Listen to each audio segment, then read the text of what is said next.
जय Hind and hello guys, स्वागत है आपका आपके अपने यूट्यूब चैनल ज्ञानदे होस्ट में। एंड इस वीडियो में गाइस मैं आपको बताने वाला हूं UP triple SC UP pollution control board भर्ती 2026 ऑनलाइन फॉर्म के बारे में, जो कि आपकी नई भर्ती है। एंड गाइस ये आपकी परमानेंट भर्ती है। इस भर्ती के अंदर आपकी काफ़ी सारी अलग अलग पोस्ट निकाली गई है और किसी पोस्ट पर डिप्लोमा की योग्यता मांगी है, किसी पर 12वीं की भी योग्यता मांगी है। जो 12वीं वाली पोस्ट है वो तो है एक मॉनिटरिंग असिस्टेंट, जिसके लिए 35 वैकेंसी, इस पर 12वीं पास कैंडिडेट अप्लाई कर सकते हैं। फिर जो आपकी यहाँ पर एक इसमें वैकेंसी देखने को आपको मिलेगी लेबोरेटरी असिस्टेंट की, इस पर भी 12वीं पास कैंडिडेट अप्लाई कर सकते हैं। इनके सिंपल 12वीं पास इन पोस्ट पर अप्लाई कर सकते हैं। बाकी जो पोस्ट है जेई की, इस पर भी आप देख सकते हैं कि डिप्लोमा वाले कैंडिडेट अप्लाई कर पाएंगे, जिसका डिप्लोमा सिविल या फिर केमिकल या फिर इन्वायरमेंट इंजीनियरिंग के अंदर है, यानी कि डिसिप्लिन है जो आपके ये होते हैं इनमें है, तो आप जेई की पोस्ट पर भी अप्लाई कर सकते हैं। तो वीडियो को आपको पूरा देखना, यहाँ पर आपको पूरी जानकारी बहुत अच्छे से दी जाएगी। इसके लिए आपको वीडियो को बिना स्किप किए देखना होगा। चलिए शुरू करते हैं। अगर आपने अभी तक वीडियो को लाइक शेयर नहीं किया हो तो कर दे और चैनल को सब्सक्राइब करके बेल आइकन ऑन कर ले। फिर जो लिंक मैंने आपको इस वीडियो को डिस्क्रिप्शन में दिया है, आप ओपन करेंगे आपको जानने को मिलेगा गाइज ये भर्ती यूपी ट्रिपल एससी के द्वारा कंडक्ट की जा रही है। बट जो आपकी पोस्टिंग है वो आपकी यहाँ पर होने वाली है यूपी पोल्यूशन कंट्रोल बोर्ड, यानी कि उत्तर प्रदेश प्रदूषण नियंत्रण बोर्ड के अंदर। एंड यहाँ पर फॉर्म आप लोग इसका 2 अप्रैल 2026 से लेकर के 22 अप्रैल 2026 तक भर पाएंगे। एंड अगर फॉर्म में कोई गलती हो जाती है या फिर आपका फ़ी पेमेंट रह जाता है 22 अप्रैल तक, तो आप 29 अप्रैल 2026 तक फ़ी पेमेंट भी कर सकते हैं एंड आपके फॉर्म के अंदर करेक्शन भी कर सकते हैं। इसके अलावा जो लिंक मैंने वीडियो को डिस्क्रिप्शन में दिया है, अगर आपने ओपन नहीं किया, जब आप इसको ओपन कर लेंगे तो आपके सामने यहाँ पर सभी जानकारी सरल भाषा में आ जाएगी। आपको जानने को मिलेगा कि सभी कैटेगरी कैंडिडेट के लिए सिर्फ 25 रुपये फीस रखी गई है। एंड कौन सी कैटेगरी में कितनी वैकेंसी है वो आप देखेंगे, और फिर किस पोस्ट पर अप्लाई करने के लिए क्या क्वालिफिकेशन चाहिए वो भी यहाँ पर आपको दी गई है। एज लिमिट 18 से 40 साल के बीच रहने वाली है। अब आप एक बार ऑफिशियल नोटिफिकेशन भी इसका रीड कर लेना। आप ऑफिशियल नोटिफिकेशन पीडीएफ के ऊपर जब आप क्लिक करेंगे तो यहाँ पर सभी जानकारी आ जाएगी। यहाँ पर आपको अच्छे से बताया है कि कौन सी पोस्ट के लिए कितनी वैकेंसी किस कैटेगरी में निकाली और किस पोस्ट पर आपको क्या सैलरी दी जाएगी। और फिर थोड़ा सा नीचे आएंगे स्क्रॉल करते हुए तो आपको ये भी जान जाएंगे कि कौन सी पोस्ट पर एग्जैक्टली क्या क्वालिफिकेशन मांगी है। तो जब आप यहाँ पर इसमें किसी भी पोस्ट पर इंटरेस्टेड हो जाए और आप उस पर एलिजिबल हो अप्लाई करने के लिए, तो कैसे फॉर्म भरेंगे वो जान ले। आप इंपॉर्टेंट लिंक के सेक्शन से अप्लाई ऑनलाइन लिंक ओपन करेंगे। अब आपके सामने यहाँ पर कुछ ऐसा इंटरफेस आ जाएगा। यहाँ पर आ जाने के बाद में जो आप यहाँ पर एडवर्टाइजमेंट नंबर 02 एग्जाम 2026 के अंतर्गत वैकेंसी देख रहे हैं, यही वो वाली वैकेंसी है जिस पर अभी आपको अप्लाई करना है। तो आप क्या करेंगे, अप्लाई के ऊपर क्लिक करेंगे। इसके ऊपर क्लिक करने के बाद में आपके सामने कुछ ऐसा इंटरफेस आ जाएगा। अब आप यहाँ पर सबमिट एप्लीकेशन इसके ऊपर क्लिक कर देंगे। इसके ऊपर क्लिक करने के बाद में यहाँ पर गाइज आपके सामने कुछ ऐसा इंटरफेस आएगा। आप इन इंस्ट्रक्शंस को रीड करते हुए नीचे की तरफ आएंगे, यहाँ पर टिक करेंगे और आई एग्री इसके ऊपर क्लिक कर देंगे। अब इसके ऊपर क्लिक करने के बाद यहाँ से आपसे पीईटी रजिस्ट्रेशन नंबर मांगा है। अब अगर आपको नहीं पता कि पीईटी रजिस्ट्रेशन नंबर क्या है और ये क्यों मांगा जा रहा है, तो मैं आपको बता दूं कि गाइज यहाँ पर जो आपसे मेन क्वालिफिकेशन मांगी है पोस्ट पर अप्लाई करने के लिए, उसके अलावा आपने पीईटी 2025 दिया हो और आपने पीईटी 2025 के अंदर ठीक ठाक मार्क प्राप्त किए हो। अगर आपके 10, 15, 20, 25 मार्क भी हुए तो भी आप यहाँ पर इसमें एलिजिबल अप्लाई करने के लिए। वैसे अप्लाई तो सभी कर सकते हैं अगर आपने पीईटी 2025 दिया, चाहे आपका स्कोर कुछ भी रहा हो। बट गाइज जितने कैंडिडेट यहाँ पर पीईटी 2025 दिए हैं और फिर यहाँ पर वो दे करके चाहे उसके नंबर जो भी आए हैं वो इसमें अप्लाई करेंगे। अप्लाई करने के बाद में फिर उनमें से कैंडिडेट शॉर्टलिस्ट किए जाएंगे और जिनका सही स्कोर रहेगा तो उनको यहाँ पर शॉर्टलिस्ट किया जाएगा मेन एग्जाम के लिए। यानी कि फिर जो आपका एग्जाम है वो होगा आपका और आपका जो एडमिट कार्ड आएगा वो आपको यहाँ पर शॉर्टलिस्ट करके आएगा। यानी कि अगर मान लीजिए 115 पोस्ट है तो ऐसा नहीं है कि 115 पर सिर्फ कुछ ही कैंडिडेट शॉर्टलिस्ट किए जाएंगे। कम से कम 1000, 20,000, 50,000 या लाखों की संख्या में भी शॉर्टलिस्ट हो सकते हैं, क्योंकि रिसेंटली जब यूपी लेखपाल का फॉर्म आया था उसमें बहुत ही कम वैकेंसी थी और लाखों की संख्या में कैंडिडेट शॉर्टलिस्ट किए थे। तो ऐसे में यहाँ पर इस बार भी कुछ ऐसा ही होगा। तो अगर आपने पीईटी 2025 दिया तो आप इसमें कंप्लीट एलिजिबल है अप्लाई करने के लिए। तो आप यहाँ पर अब क्या करेंगे, आपको समझ आ गया। आप आपका पीईटी 2025 का रजिस्ट्रेशन नंबर डालेंगे और गेट ओटीपी इसके ऊपर क्लिक करेंगे। देन जो आपने नंबर रजिस्टर किया हुआ है आपका, जब आपने पीईटी का फॉर्म भरा था उस वक्त, वो नंबर के ऊपर ओटीपी जाएगा। आप यहाँ पर उसको डाल देंगे, ये वेरिफिकेशन कोड डालेंगे और क्लिक हियर टू प्रोसीड के ऊपर क्लिक करेंगे। एंड गाइज अगर आप पीईटी नंबर भूल चुके हैं तो आप उसको कैसे रिकवर करेंगे वो आप जान लीजिए। आप यहाँ पर होम पेज पर क्लिक करना। होम पेज पर क्लिक करने के बाद आपके सामने यहाँ पर कुछ ऐसा इंटरफेस आएगा। यहाँ पर आप देख सकते हैं नो योर स्टेटस डिटेल्स के ऊपर क्लिक करके आप नो योर रजिस्ट्रेशन नंबर इसके ऊपर क्लिक करेंगे। इसके बाद में आप यहाँ पर आपका फुल नेम डालेंगे, वो जो आपने फॉर्म के अंदर भरा था पीईटी के, फिर आपका फादर नेम डालेंगे, आपने डेट ऑफ बर्थ क्या भरी थी वो सेलेक्ट कर लेंगे और ये कैप्चा कोड डाल करके जब आप सर्च के ऊपर क्लिक करेंगे तो नीचे की तरफ आपको आपका रजिस्ट्रेशन नंबर, आपकी कैटेगरी, आपका नाम देखने को मिल जाएगा। तो वहाँ से आप आपका पीईटी रजिस्ट्रेशन नंबर प्राप्त कर सकते हैं। चलिए आपको मिल चुका है आपका पीईटी रजिस्ट्रेशन नंबर, आपने यहाँ पर ये सब डिटेल्स डाली और क्लिक है टू प्रोसीड इसके ऊपर क्लिक किया। अब आपके सामने ऊपर की तरफ वो सब इन्फॉर्मेशन होगी जो कि आपने पीईटी के अंदर भरी थी और यहाँ पर एक सवाल आएगा क्लेमिंग एज रिलैक्सेशन। ये जो एज रिलैक्सेशन का सवाल है ये उनके लिए है जो कि SC/ST कैंडिडेट को जो 5 साल की छूट मिलती है और OBC को 3 साल की छूट मिलती है। उसके अतिरिक्त अगर आप इसमें यस करते हैं तो गाइज यहाँ पर आपके सामने अतिरिक्त विकल्प आएंगे और ये अतिरिक्त विकल्प आप देख सकते हैं। इसमें पूछा कि गवर्नमेंट ऑर्डर के तहत आपको आयु सीमा के अंदर छूट चाहिए, कोर्ट ऑर्डर के तहत, सेवा नियमावली के तहत या फिर एनी अदर रीजन। तो मैं आपको ये इसलिए एक्सप्लेन कर रहा हूँ कि ये आपके मतलब का सवाल नहीं है। ये अगर आप स्पेशल छूट चाहते एज के अंदर इन मोड के अकॉर्डिंग जो यहाँ पर मेंशन किए गए हैं तो ही आप इसमें यस करना। अगर आप SC/ST है या OBC और आप ओवरेज हो चुके हैं तो जो छूट मिलती है SC/ST के वो 5 साल की और OBC को 3 साल की, वो आपको तब भी मिलेगी चाहे आप इसमें नो भी करें। तो आपको यहाँ पर नो करना है। इसके बाद एक सवाल है कि research scholar of the Uttar Pradesh chief minister fellowship program. अगर आप है रिसर्च स्कॉलर जो कि Uttar Pradesh chief minister fellowship program है तो आप यस करेंगे, नहीं तो आप नो ही रहने देंगे। अब यहाँ पर 10वीं 12वीं की इन्फॉर्मेशन आपकी दी गई है। नीचे आपको यहाँ पर वो सभी पोस्ट देखने को मिल जाएगी जो कि यहाँ पर इसमें निकाली गई है।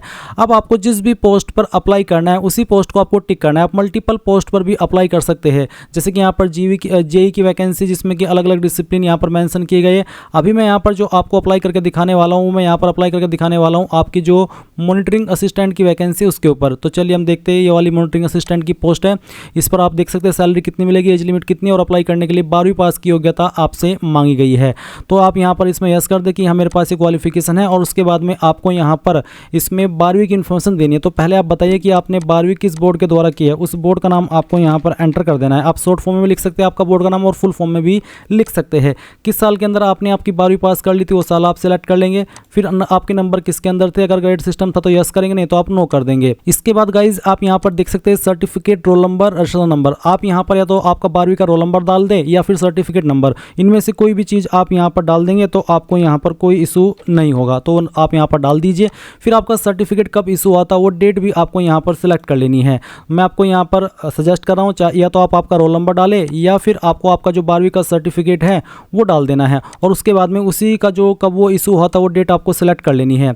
उसके बाद गाइज आप यहाँ पर आपके जो टोटल नंबर है, सॉरी पहले वो डालेंगे जो नंबर आपको आए थे और कितने में से आए थे वो आपको यहाँ पर एंटर कर देना है इस तरह से। और फिर यहाँ पर टोटल मार्क्स में आप वो जो टोटल नंबर है वो भरेंगे। अब नीचे भी आपकी पोस्ट अगर आप इनमें भी अप्लाई करने के लिए एलिजिबल है तो आप उसको टिक करें, नहीं तो इसको ऐसे ही रहने दें। फिर ये वेरिफिकेशन कोड डालें और सबमिट के ऊपर क्लिक कर दे। अब आपने जो भी जानकारी भरी है अभी वो सब आपके सामने प्रीव्यू के रूप में आप सभी जानकारी चेक करके click here to proceed for photo and signature इसके ऊपर क्लिक करेंगे। अब आपके सामने फोटो एंड सिग्नेचर आ चुका है, आप इसको वेरीफाई कर लीजिए क्योंकि इसको आप एडिट नहीं कर सकते। इसके बाद आप कंटिन्यू इसके ऊपर क्लिक करेंगे। अब आपके सामने यहाँ पर जो इन्फॉर्मेशन है वो है आपकी सर्टिफिकेट डॉक्यूमेंट की। इसमें आपको एज प्रूफ देना जो कि अनिवार्य है।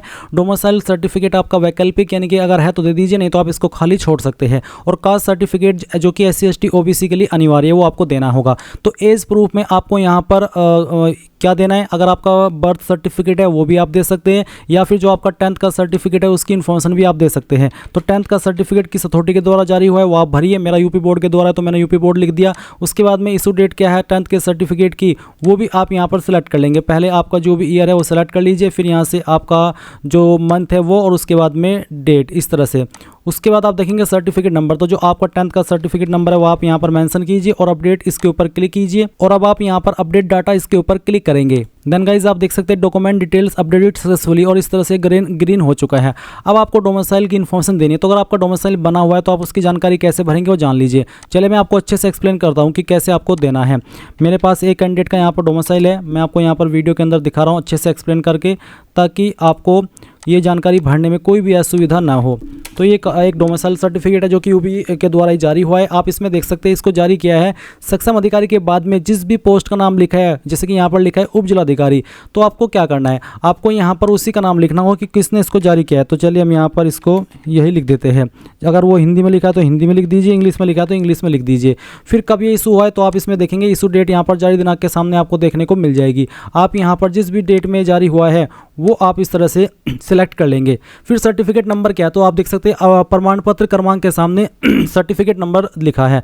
तो जो भी सर्टिफिकेट नंबर आपका वहां पर लिखा है वो सर्टिफिकेट नंबर आप यहां पर डालिए और अपडेट के ऊपर क्लिक करके इसको भी अपडेट कर दीजिए। इसके बाद गाइज ये भी जानकारी आपकी अपडेट हो जाएगी। अब आपको देना है कास्ट सर्टिफिकेट, जो कि SC ST OBC को देना है। तो कास्ट सर्टिफिकेट का डेमो भी अब मेरे सामने है, आप देख सकते हैं। इसमें ये जो सर्टिफिकेट है वो जारी हुआ है सक्षम अधिकारी के बाद में लिखा तहसीलदार, यानी कि इसको जारी किया तहसीलदार ने। तो आपको यहाँ पर इशूइंग अथॉरिटी में जिस भी पोस्ट ने इसको जारी किया है उसी का नाम आपको यहाँ पर लिख देना है। उसके बाद किस डेट में जारी हुआ है वो डेट आपको जारी दिनांक के सामने देखने को मिल जाएगी। आप वो यहाँ पर डेट इस तरह से सिलेक्ट कर लेना जैसे कि मैं आपको बता रहा हूँ। फिर आप यहाँ पर देखेंगे सर्टिफिकेट नंबर, तो सर्टिफिकेट नंबर आपको प्रमाण पत्र क्रमांक के सामने जो भी लिखा है वो यहाँ पर फिल कर देना है।